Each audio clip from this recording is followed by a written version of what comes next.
What's good, YouTube? This your boy Quinway Basketball Analysis. Please show support to my website, analysisplayground.com. Like on Facebook and subscribe to the newsletter.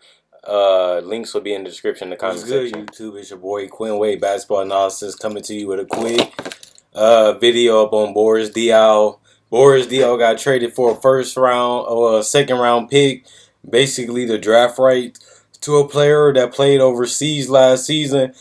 Basically was a draft and stash player. They drafted him and stashed him overseas for a couple seasons. The Utah Jazz did. And then he's going to come over and play for the San Antonio Spurs in the future. This trade was basically to shore up space for Paul Gasol, who signed a $30 million deal, 2 years. And this helps them be able to pay and keep everybody else. Boris Diaw is an essential part of the offense and team.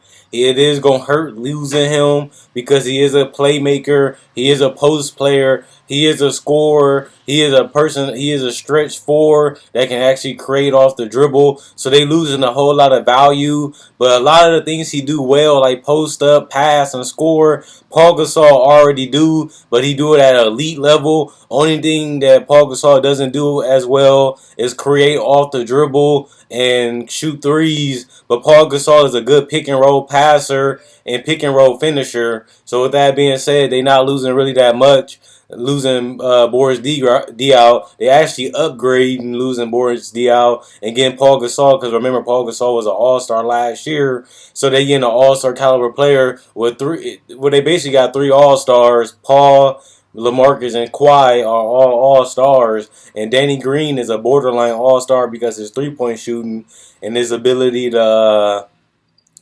be an elite defender. So he's a borderline all-star, kind of like a Kyle Korver, Jeff T type of player.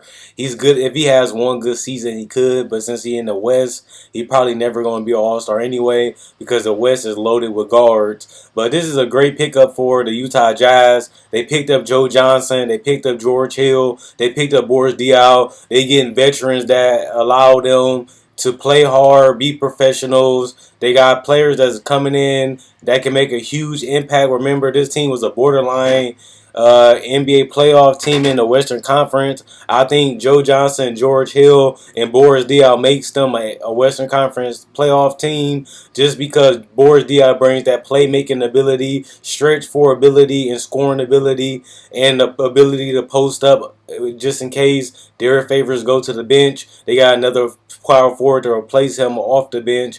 And then Joe Johnson brings another replacement for Alec Burke because he's been injured the last couple seasons. Now if he get injured, they got a veteran that can come in and score the basketball. And they actually put less wear and tear off Alec Burke, because Alec Burke don't have to play as hard, he don't have to work as hard because he has a replacement that's going to split his minutes. And also, the pickup of George Hill allows him to get another defender, another point guard that can shoot, another point guard that can score, and brings excellent defense. So this is a great pickup for the Utah Jazz. They looking like a 6-5 team in the West, depending on how Memphis plays out with Chandler Parsons because he's been injury prone.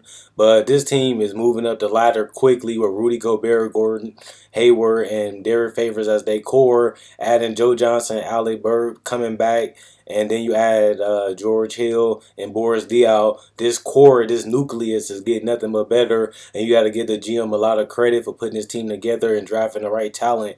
And now it's starting to pay off because this team is getting better and better each season, and their main core is getting better. So this team is going to be a championship contender maybe in the future if they can land one more solid free agent, or if they can, Rudy Gobert can turn better into a better pick and roll player, like as in pick and pop and passing. If he can become a better passer in the pick and roll and a better jump shooter and free throw shooter, this team could be very scary. And the evolution of Dante Exum, remember he tore his ACL last year. We haven't seen them that much this year, even in the gym. So Dante Exum is another X factor, how good he's going to get.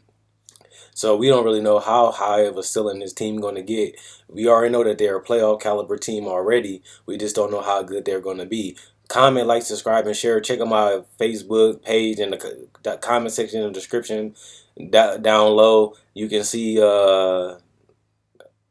check out my analysisplayground.com webpage on Facebook. Like it on Facebook. Also, check out my website, analysisplayground.com. There you can find NBA breakdown, rookie analysis, summer league analysis, and NBA tributes to the legends and videos just like these exclusively only on the website. The redesign should be done. Thanks, guys, for all the support.